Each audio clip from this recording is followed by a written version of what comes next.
আজকে আমি কচু শাকটা রান্না করেছি চিংড়ি মাছ দিয়ে। নমস্কার বন্ধুরা, ফাল্গুনী রান্নাঘরে সবাইকে স্বাগতম। আজকে আমি চলে এসেছি একটা অসাধারণ রেসিপি নিয়ে। যেই শাকটা আমি রান্না করব সেই শাকটা হচ্ছে কচু শাক। এই কচু শাকের রেসিপি, আর এই কচু শাকটা অনেকেই ভয় পেয়ে যায় রান্না করতে, কিন্তু ভয় পাওয়ার কোনো কারণ নেই।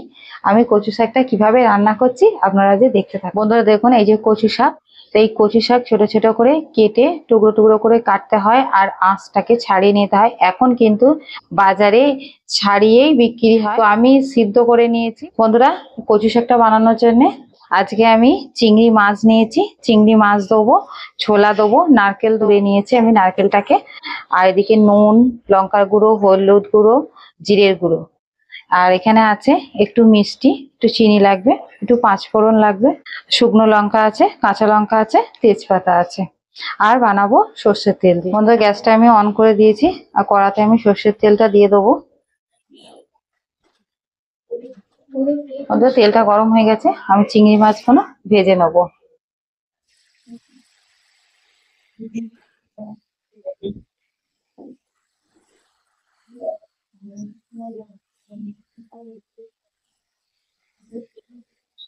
বন্ধুরা, চিংড়ি মাছটা ভাজা হচ্ছে। বন্ধুরা, যখন ইলিশ মাছ ওঠে তো ইলিশ মাছের মাথা দিয়ে কচু শাকটা রান্না করলে খুব খেতে ভালো হয়। তো আজকে আমি চিংড়ি মাছ দিয়ে বানাবো। চিংড়ি মাছও দেবো, নারকেল কোড়াও দেবো।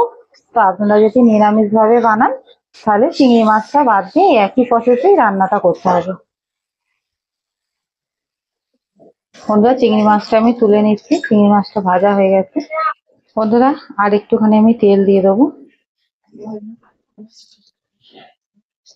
বন্ধুরা, একটু তেলটা একটু বেশি লাগে, তো আপনারা যেরকম খাবেন তেল সেরকমই দেবেন। শুকনো লঙ্কা ফোড়নে দিয়ে দেবো, পাঁচ ফোড়ন দিয়ে দেবো, দুটো তেজপাতা দিয়ে দেবো, কয়েকটা চিরা কাঁচা লঙ্কা দিয়ে দেবো, একটু নুন দিয়ে দিচ্ছি, হলুদ গুঁড়ো দিয়ে দেবো, আদা বাটা দেবো। আদা আর জিরে বাটা দিয়ে এই রান্নাটা হয়। তো বন্ধুরা, আদা বাটাটা আমার পাশে ছিল, তো আমি এবার আদা বাটাটা আমি দিয়ে দিচ্ছি। আদাটাকে একটু ভালো করে আমি নাড়িয়ে নেবো।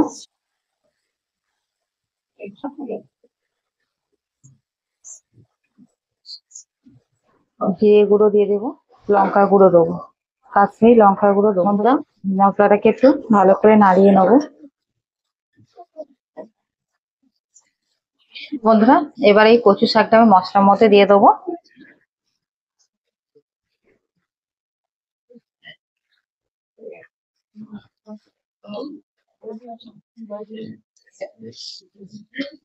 কচু শাকটা দিয়ে দিয়েছি। বন্ধুরা, কচু শাক যদি আপনারা বাজার থেকে কিনে নিয়ে আসেন, যদি কাটার সময় যদি হাত চুলকায় তাহলে ভাববেন যে একটু হয়তো ফুটফুটে আছে, তা অসুবিধা কিছু নেই। যখন আমরা কচু শাকটা সিদ্ধ করি তখন অল্প একটু তেঁতুল গুলে জলটা দিয়ে দিলে আর কোনো ফুটফুট করবে না, মানে হাতটাও চুলকালে তখনই বোঝা যায়।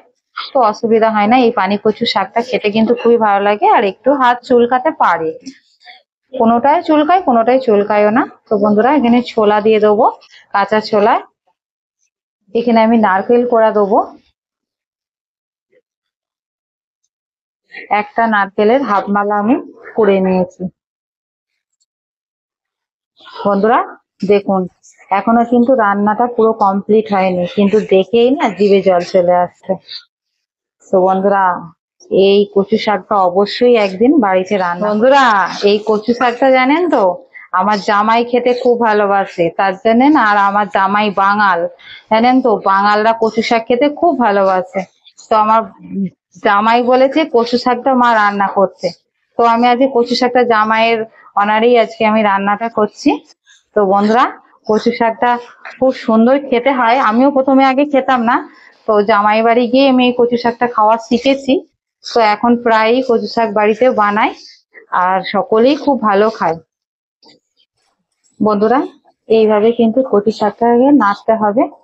তো এখানে অল্প একটু আমি নুন দিয়েছিলাম, আর একটু আমি নুন দিয়ে দেবো, পরিমাণ মতো নুনটা লাগবে।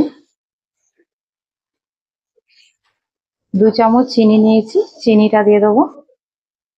চিংড়ি মাছ ভাজা দিয়ে দেবো। তো বন্ধুরা এবার এইভাবে নাড়বো, আর অল্প অল্প করে জলটাও একটু ছাড়বে যেহেতু নুন দিয়েছি।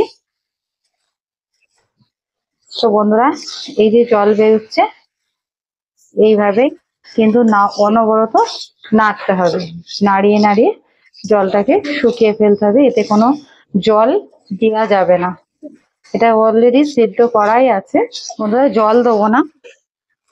আমি 2 মিনিট মতন একদম ঝিম মানে গ্যাসের আঁচটা একদম আস্তে করে দেবো, দিয়ে 2 মিনিট মতন ঢাকা দিয়ে দেবো। বন্ধুরা 2 মিনিট মতন আমি ঢাকা দিয়ে রেখেছিলাম, এবার ঢাকাটা খুলে নেবো। এই দেখুন অল্প অল্প জল বেরিয়েছে।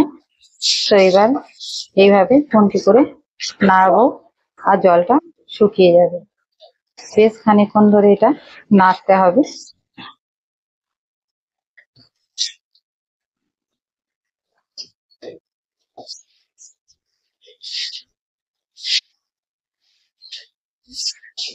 বন্ধুরা এই গ্যাসের ফ্লেমটা জোরে দিলাম, দিয়ে এবার অনবরত আমি নাড়বো।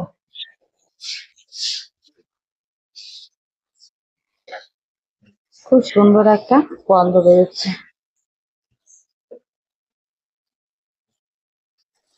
বন্ধুরা দেখুন কড়া থেকে কচু শাকটা আপনি উঠে আসছে। তো এইভাবে কিন্তু কচু শাকটা নাড়া দিতে দিতেই কচু শাকটা রান্না হয়ে যাবে। তো বন্ধুরা খুব সুন্দরভাবে এই যে কড়া গা থেকে ছেড়ে যাচ্ছে, এইবার বুঝতে হবে যে কচু শাকটা পারফেক্ট ভাবে রান্না হয়ে গেছে। তো আপনারা যদি নিরামিষ কোনোদিন রান্না করেন তাহলে চিংড়ি মাছটা বাদ দিয়ে একই প্রসেসেই রান্নাটা করবেন, সেটাও কিন্তু খুব পারফেক্ট হয় আর খুব সুন্দর খেতে লাগে। বন্ধুরা গ্যাসটা বন্ধ করে দেবো, দিয়ে কচু শাকটা নামিয়ে নেবো। বন্ধুরা আজকে আমি পানি কচু শাকের রেসিপিটা আপনাদের সঙ্গে শেয়ার করলাম। তো বন্ধুরা আপনারা একদিন হলেও এই পানি কচু শাক বাড়িতে রান্না করে খান, খুব সুন্দর হয় খেতে। তো এখানে ভাত বা রুটি দুটোতেই ভালো লাগে, আর এমনি শুধু মুখেও কিন্তু খুব ভালো লাগে খেতে।